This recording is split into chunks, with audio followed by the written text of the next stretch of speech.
Welcome to Inspire Change, a new inspirational and motivational broadcast that strives to empower men in a positive way. The entire series will consist of only 5 minutes. Yes, 5 minutes, as they are designed to educate, empower, and inspire even the busiest individual on the go over that first cup of coffee. Please join me in welcoming Gunter, international psychologist, author, speaker, and producer. Hi everybody, welcome back to Inspire Change with Gunter. I'm hoping that all of you have taken a good look at what you do to improve your sleep. Again, sleep is a really important factor to well-being. Now let me point out how important that is. I'm currently on board as a consultant producer on Lifelines, the movie, and it's about raising awareness to eliminate the stigma about mental health. And one of the things that I'm excited about in that is that it allows people within the community to learn more about mental health issues, psychological disorders, and psychiatric illnesses. Now, why am I raising this right now in the episode where I'm about to look at things like exercise, relaxation, and nutrition? And the reason for that is that many of us do things that, if not exacerbate our psychiatric illness, certainly unsettle our psychological well-being to the point where we start to actually exhibit signs of psychological disorders. So let me give you a good example. As I said earlier on in one of the other episodes, really poor sleep hygiene and sleep quality can actually be the primary cause for anxiety and depression. It doesn't take a lot for any of us to experience those symptoms.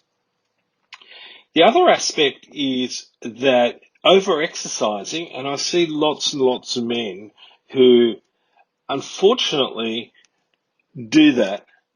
That is, they over-exercise, and I work with 15-year-olds who are exercising in the gym flat out 6 to 7 days a week, and if they don't do it, they don't feel like they're doing something good for themselves. Well, unfortunately, in the long term, they're actually not doing something really good for themselves by over-exercising.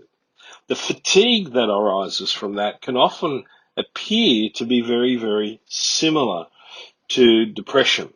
They'll come in, they'll talk about, having lost their mojo or not really feeling, comfortable in themselves. They're often really tired. They're not concentrating. They can't focus on what they need to do. And the list goes on. And yes, it does look like some form of early depression, but most of the time it's related to adrenal fatigue. So part of my job with a lot of men is actually to, ironically, get them to exercise less. And sometimes that actually takes a while to do because it is very easy to become addicted to something like exercise. The other aspect of it is that a lot of men mistake exercise for relaxation.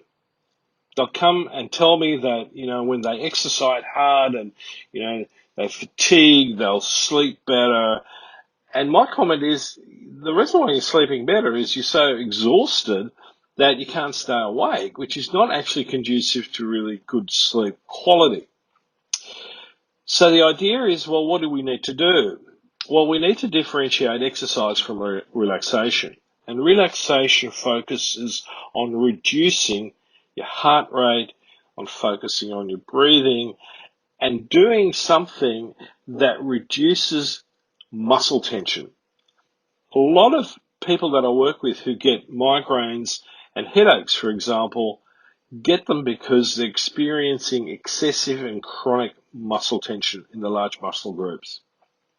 So relaxation can be something like simply focusing on abdominal breathing.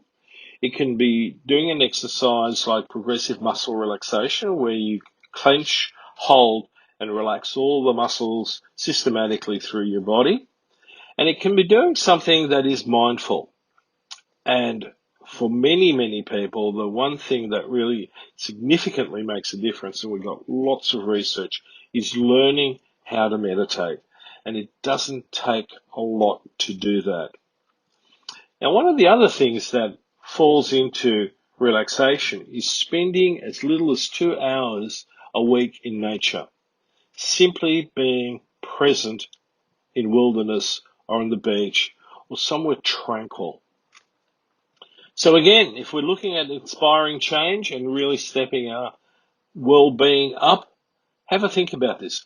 Reflect on what it is that you're doing in your life right here and now, where you can enhance some of these aspects in your day-to-day living. And it is day-to-day. I often talk about relaxation as being insulin for a diabetic.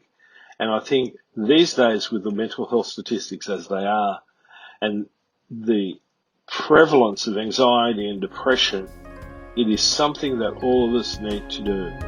So good luck till next time, and we'll speak soon. Take care. Bye-bye. Thank you, Gunter, and thank you to our listeners in our first super short broadcast series, Inspired Change with Gunter Swoboda. Please join us every Wednesday for a new broadcast by visiting www.spreaker.com/show/inspire-change, which will feature all the ways you can listen. If you have comments or suggestions, email producer@studio3hollywood.net. Thank you and have an inspiring day.